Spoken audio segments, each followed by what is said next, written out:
ধীর গতিতে চালু ঘোজাডাঙ্গা সীমান্ত দিয়ে পণ্য পরিবহন।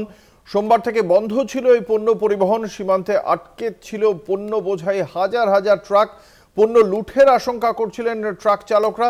তার মধ্যে অবশেষে বসিরহাটের ঘোজাডাঙ্গা সীমান্ত দিয়ে ধীরে ধীরে বাংলাদেশের উদ্দেশ্যে পণ্যবাহী ট্রাক চলাচল শুরু হয়েছে। আমাদের সঙ্গে রয়েছেন আমাদের প্রতিনিধি সঞ্জিত চক্রবর্তী। সঞ্জিত, আজকে কি পরিস্থিতি? কালকে বিকেলে তুমি যেটা কলকাতা টিভির দর্শকদের জানাচ্ছিলে, যে আমরা সেই ছবিও তুলে ধরেছিলে, তুমি বহু ট্রাক আটকে রয়েছে। আজ কখন থেকে এই পণ্য পরিবহন বা ট্রাক চলাচল ওদেশে শুরু হলো? তবে একেবারে ঠিক যে আন্তর্জাতিক সীমান্ত বাণিজ্য অর্থাৎ বসিরহাটের ঘোজাডাঙ্গা যে এশিয়ার দ্বিতীয়তম স্থলবন্দর, প্রায় 450 থেকে 500 পণ্যবাহী ট্রাক যেখানে রপ্তানি হয় বাংলাদেশে। আজকে দুপুর ঠিক 12:30 থেকে 1টার মধ্যে থেকে কিছু কাঁচা মাল, কিছু সবজি যেমন কাঁচা লঙ্কা, পেঁয়াজ, আদা, বিভিন্ন যে অর্থাৎ কমলা লেবু, আপেল, যেসব ফলের যে ট্রাক, সেগুলো কিন্তু ধীরে ধীরে বাংলাদেশের দিকে রওনা দিয়েছে, অর্থাৎ রপ্তানি শুরু হয়েছে। পাশাপাশি বাংলাদেশ থেকে যে তুলো বোঝাই ট্রাক কিন্তু এদেশে ঢুকছে, অর্থাৎ ওপার বাংলাদেশ থেকে এদিকে আসছে। ধীরে ধীরে পণ্য অর্থাৎ সীমান্ত বাণিজ্য কিন্তু স্বাভাবিক হওয়ার পথে রয়েছে।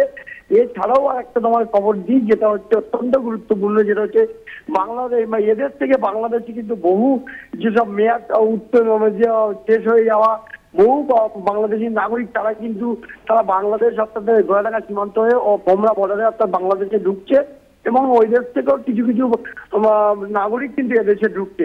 স্বাভাবিক অবস্থায় কিন্তু ধীরে ধীরে স্বাভাবিক হচ্ছে, কিন্তু এখনো পর্যন্ত কোথাও একটা যেন চোখে মুখে একটা আতঙ্কের ছাপ রয়েছে। যারা যাচ্ছে একদিকে পণ্যবাহী ট্রাক যারা নিয়ে যাচ্ছে, সেই ট্রাক চালকদের মধ্যে কোথাও একটা যেন ভীত সন্তান, অর্থাৎ কোনো জায়গায় একটা আতঙ্ক মনে হচ্ছে, তাদের কাছে একটা ভয় ভয়। তারা সীমান্ত পেরিয়ে ওপার বাংলায় যাচ্ছে। এবার ওপার বাংলার থেকে যারা আসছে, অর্থাৎ তাদেরও যেমন নাগরিক, যেসব পর্যটক নাগরিক, তাদেরও চোখে মুখে কোথাও একটা আতঙ্কের চাপ, যে তারা আবার দেশে স্বাভাবিকভাবে ফিরে যেতে পারবে। ইসরায়েল ঘটছে, পাশাপাশি বাংলাদেশের যেসব নাগরিক ভিসা শেষ হয়ে গেছিল, তারা যখন দেশে ফিরছে, তারা কিন্তু কোনো একটা ভয় আতঙ্ক নিয়ে তারা কিন্তু ভারত থেকে বাংলাদেশে ঢুকছে। সব মিলিয়ে গোটা প্রক্রিয়ায় প্রতিদিনের মতো হয়তো ট্রাক হয়তো না গেলেও ধীরে ধীরে কিন্তু ট্রাক বা সীমান্ত বাণিজ্য আমদানি রপ্তানি শুরু হচ্ছে। যেটা বলা হচ্ছিল একেবারে পুরোপুরি স্তব্ধ, সেটা কিন্তু আস্তে আস্তে স্বাভাবিক পথে চলছে, যার কারণে কিন্তু কোনো একটা জায়গায় বোঝা যাচ্ছে স্বাভাবিক ছন্দে ধীরে ধীরে ফিরছে বসিরহাটের ঘোজাডাঙ্গা স্থলবন্দর। ধন্যবাদ। আমাদের সঙ্গে ছিলেন আমাদের প্রতিনিধি সঞ্জিত চক্রবর্তী।